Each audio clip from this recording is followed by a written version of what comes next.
That's always been an amazing thing to me about Paul. When he takes a puppet in his hands, it becomes a living thing. I know it's not magic, but it's magical.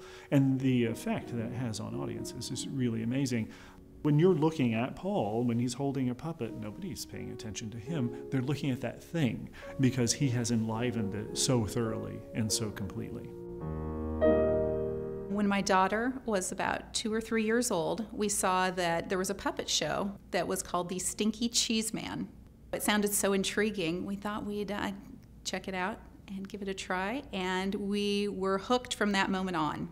Probably my favorite was the Stinky Cheese Man. I really liked that one. All the puppets look exactly like they do in the book. Snow White. I'm a big fan of Georgette, I guess. She's my favorite puppet, I guess. All the shows were great. There were parts of all of them that stuck out. Anything with an animal whose back end moved up and touched its nose was always a big favorite with us. And we've learned a lot about what really goes into a show by being involved with seeing him in the show. So I was the evil queen. Have an apple, dearie?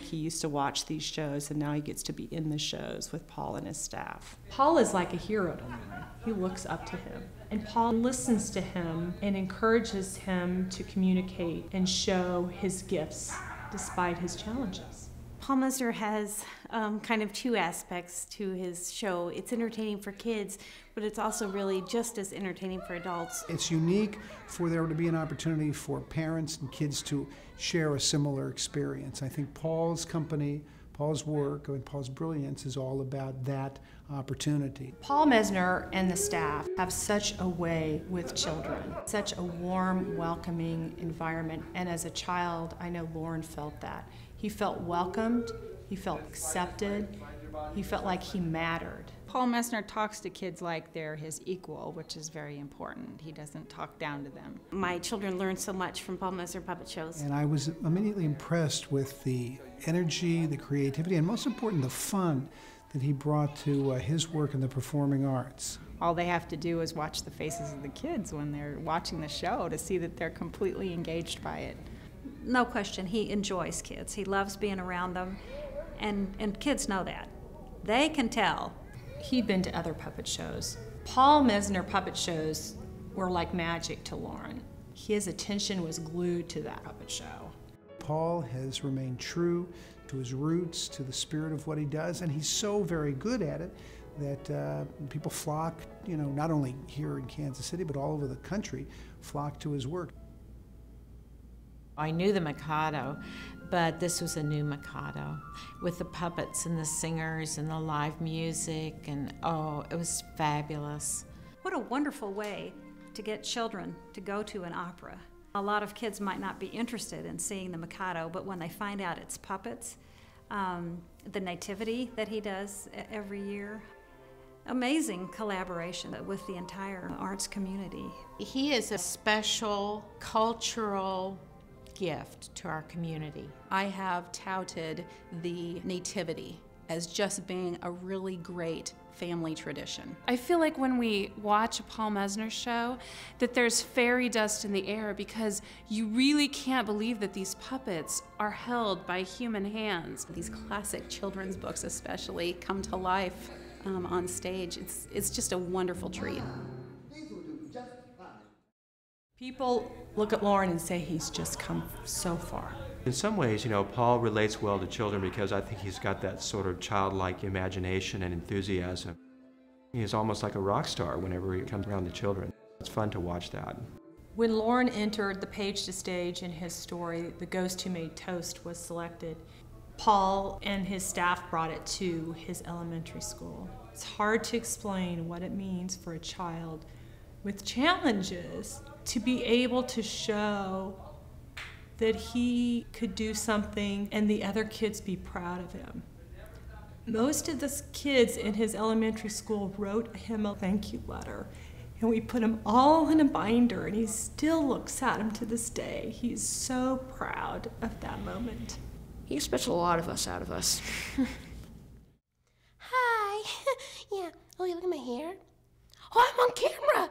Hi. The puppet show will take you into the book. You kind of have to be choosy on things that you take your family to and spend your time and money on. Watch, young as well as old, just thoroughly enjoying the performance. Every time the productions impress us. There's so many books that he's been able to do, and authors wouldn't give him permission to do that, to adapt their books to the stage if they hadn't seen what a wonderful job he'd done with other ones. That's an important tradition, too, that can so easily be lost. Folk tales like Wiley and the Hairy Man, that he does a wonderful service to the community. We care about the arts. We know that they are a way for children to learn. And we're now discovering that creativity actually opens and exercises those passages of the brain that need to be connected in order to make good decisions. We've also discovered that the parts of the brain used by the performer are the parts of the brain engaged by the observer. To have the possibility of the experience of an interactive, because that's what puppetry is. I mean, the audience responds, and I know those puppeteers, when they see they've done something that the kids respond to, they're gonna do it again, 30 seconds later and get another laugh. Paul Mesner is a big deal at our house. He still is, and they're almost out of high school. Every summer at the library, those are the biggest shows we have. They can hardly sit still. Lots of cheers, lots of laughters, and of course Paul knows how to play on those things. Everybody wants to see Paul Mesner.